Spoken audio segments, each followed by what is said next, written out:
Shalom Bapak Ibu, keluarga Kunci Daud yang dikasihi Tuhan Yesus. Kembali kita bertemu dalam ibadah online kita kali ini dan pada ibadah doa pengerja malam hari ini. Mari kita responi ibadah kita walaupun kita beribadah secara online, tetapi saya percaya hadirat Tuhan pasti hadir bagi kita.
Engkau sungguh sangat mengasihi kami. Engkau membela kami Tuhan. Rancangan-Mu sungguh indah dan kami mengucap syukur Tuhan. Biar malam hari ini kami merenungkan kebenaran firman-Mu. Kami memuji-muji dan menyembah Tuhan. Urapi kami Roh Kudus sehingga kami menerima berkat yang daripada Tuhan. Terima kasih dalam nama Tuhan Yesus. Haleluya. Amin.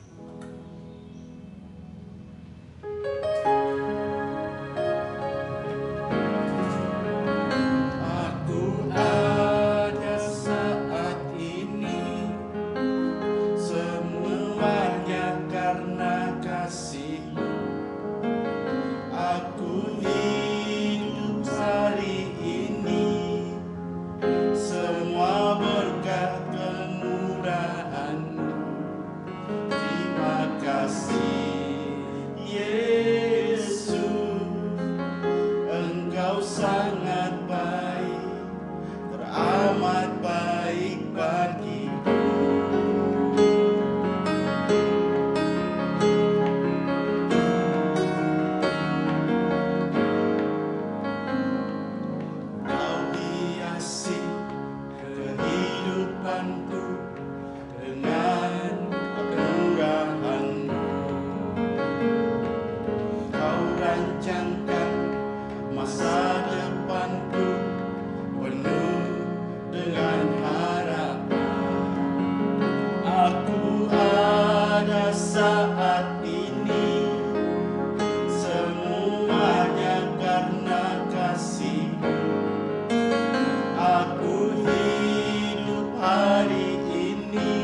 sangat baik, teramat baik bagiku.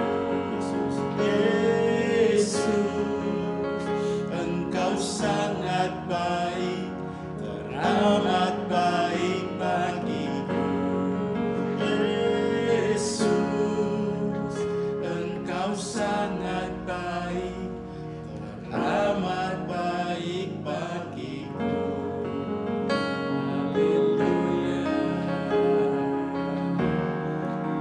Terima kasih. Mari sembah Tuhan. Yesus sangat baik, teramat baik. Haleluya. Tiada yang seperti Engkau. Haleluya. Bahkan Kau mati bagi kami. Terpujilah nama-Mu Tuhan. Haleluya. Terima kasih. Haleluya.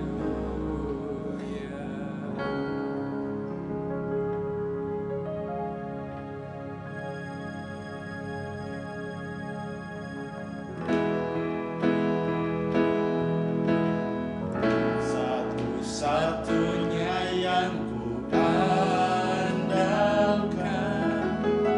satu-satunya yang ku percaya, Engkau sumber kekuatan, sumber pengharapan, sumber kedamaian.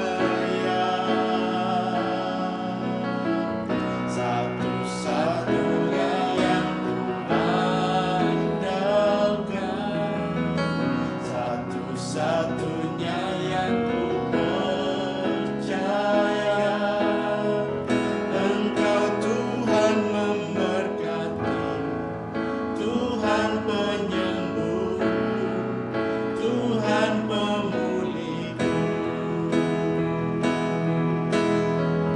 Satu-satunya yang ku andalkan, satu-satunya yang ku percaya, Engkau sumber kekuatan, sumber pengharapan, sumber kedamaian.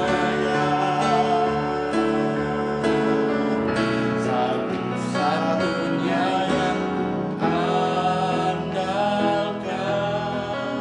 satu-satunya yang ku percaya, Engkau Tuhan memberkati, Tuhan penyembuhku, Tuhan pemulihku. Engkau Tuhan memberkati, Tuhan penyembuhku, Tuhan pemulihku. Engkau Tuhan memberkati, Tuhan penyembuhku, Tuhan pemulihku. Bapa, terima kasih. Kerinduan kami untuk terus mendengarkan suara-Mu Tuhan. Pengurapan-Mu atas kami semua jemaat Tuhan. Kiranya Engkau memberkati kami dengan firman-Mu malam hari ini. Dalam nama Tuhan Yesus kami siap menerima firman-Mu. Haleluya. Amin. Shalom Bapak Ibu yang dikasihi Tuhan. Malam ini kita akan belajar dari tema kita bulan Mei 2020, yaitu karakter yang baik. Karakter yang baik tentu saja dimiliki oleh Tuhan Yesus yang sempurna, seperti yang terdapat dalam Galatia 5 ayat 22-23. Tetapi malam ini kita akan belajar hanya 3 saja dari karakter Yesus yang istimewa. Yang pertama adalah karakter penuh kasih. Kasih adalah ciri utama dari Allah Bapa, Putra, dan Roh Kudus. Dan ini juga yang seharusnya kita miliki sebagai orang-orang yang disebut anak-anak Tuhan. Kalau kita tidak memiliki kasih, maka kita adalah bukanlah anak-anak Tuhan. Kasih harus dilakukan, harus dipraktekkan dalam setiap kehidupan kita. Kalau kita tidak lakukan, orang-orang di luar sana tidak dapat melihat kasih itu. Dan mereka tidak akan tahu bahwa kita adalah anak-anak Tuhan. Mereka tidak akan percaya kalau kita tidak melakukan kasih itu dalam setiap kehidupan kita. Bahkan setiap kehidupan kita sehari-hari. Wah, Pak Heri menarik ini. Apa boleh saya bertanya? Nah, begini Pak Heri, kan kita sudah hampir sebulan lebih ya di rumah. Ya pada awalnya sih enak Pak Heri, menyenangkan, kumpul sama istri dan anak, sama keluarga. Tapi lama-lama menjenuhkan juga dan kadang timbul konflik. Nah, gimana ini Pak cara menanggapinya ini? Ya, ini pertanyaan yang memang saat seperti ini kita alami ya sehari-hari. Bukan hanya Pak Fran saja yang mengalami, mungkin kehidupan kita semua juga mengalami seperti itu.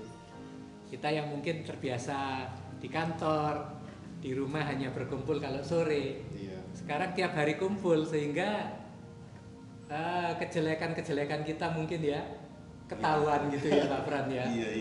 Mungkin kita banyak disuruh-suruh sama istri karena kita kok di rumah saja, suruh ngepel, kadang jengkel, suruh ya, itulah saatnya kita mempraktekkan kasih itu. Kalau kita terhadap keluarga sendiri saja tidak bisa lebih mengasihi, apalagi terhadap orang lain yang bukan sanak keluarga seperti itu ya. Nah, itulah perlunya kita melakukan kasih itu memang harus dimulai dari keluarga kita. Sedikit demi sedikit melakukan dengan tulus ya. Makanya setelah kita bawa keluar kehidupan kita dari rumah tangga kita, itulah kita praktekkan di dunia luar, di teman-teman, di lingkungan tempat kita bekerja. Seperti yang tertulis dalam 1 Yohanes 4 ayat 8. Barang siapa tidak mengasihi, ia tidak mengenal Allah, sebab Allah adalah kasih.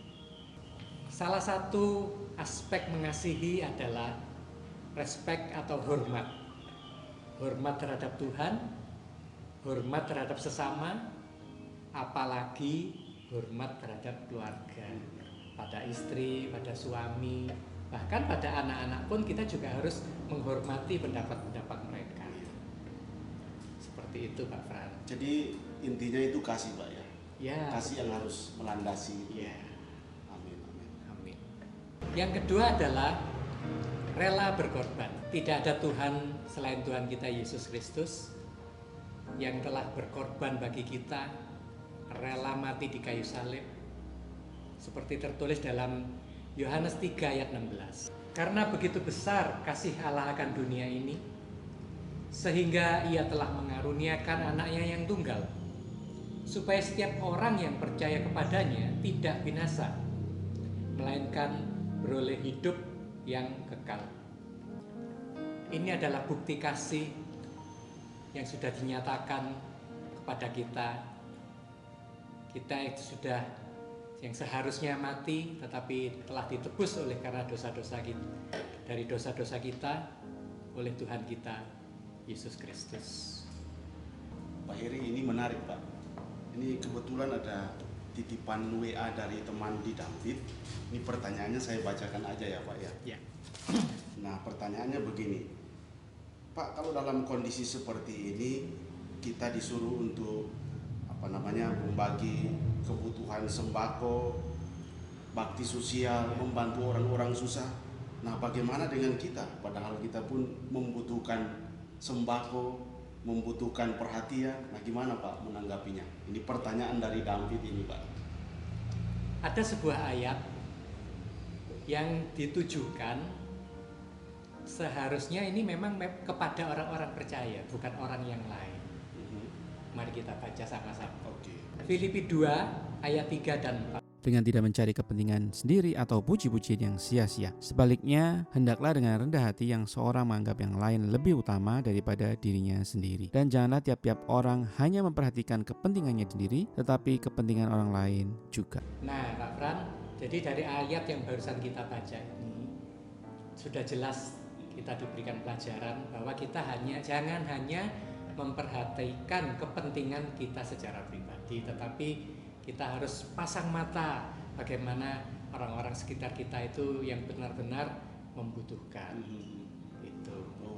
Gereja kita juga sudah melakukan seperti membagikan bahan-bahan pokok kepada diakoni atau orang-orang yang membutuhkan sekitar kita. Nah, itu hal-hal seperti itu memang harus kita lakukan dalam setiap kehidupan kita. Sehingga orang-orang di luar kita ini juga dapat menikmati hidup yang ada dalam kita, bahwa kita ini memperhatikan orang lain.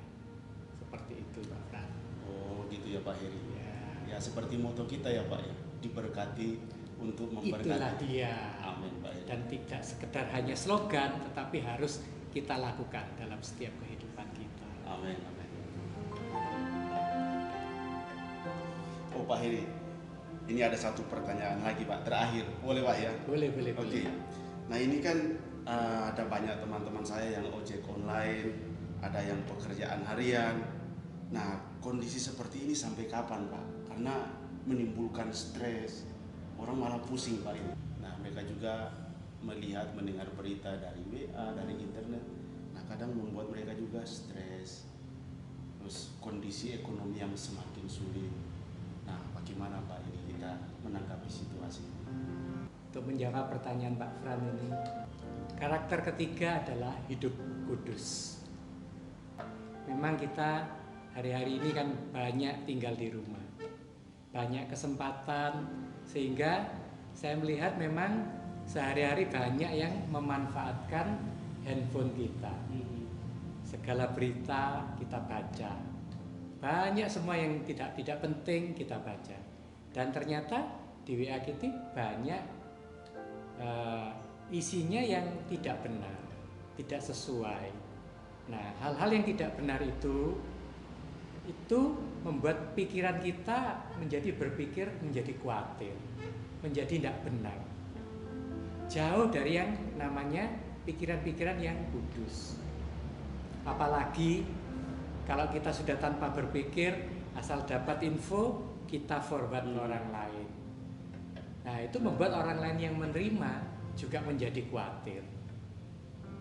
Maka dari itu baiklah kita semua sadar, jangan semua hal itu kita terima. Kalau kita lihat tidak benar, hapus saja, tidak perlu dibagikan. Lebih baik kita membagikan firman-firman Tuhan yang akan menguatkan kita semua. Seperti itu Bapak Fran. Ya. Jadi kekudusan itu masalah pilihan Pak ya. Ya. Gimana kita bisa memilih untuk memikirkan sesuatu yang benar dalam pikiran. Ya. Jadi kalau pikiran kita tenang, pasti apa yang kita lakukan pun pasti baik. Itu ya Pak.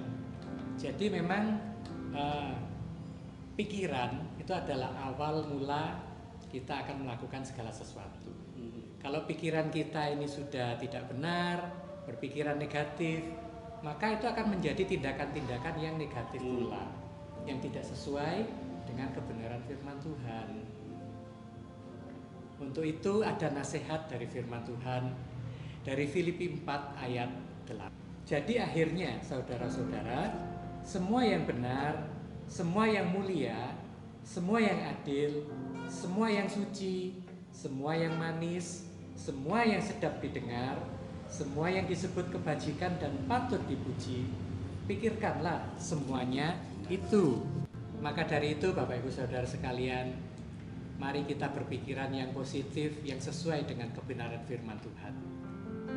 Kita juga lakukan karakter-karakter Kristus ini dalam setiap kehidupan kita, yaitu kasih, rela berkorban, hidup kudus. Dengan melakukan seperti ini, kehidupan kita akan tercermin, banyak orang melihat dan mereka percaya kepada Tuhan kita, Yesus Kristus. Tuhan Yesus memberkati kita sekalian. Mari kita berdoa.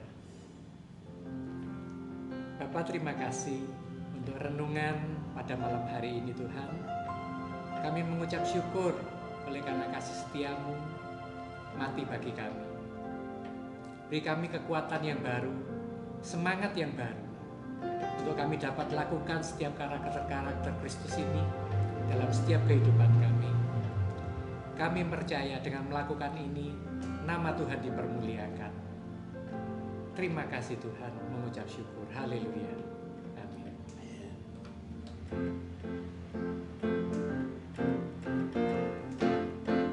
Kita pujikan lagu ini. Ada satu sobatku yang setia, tak pernah dia tinggalkan diriku.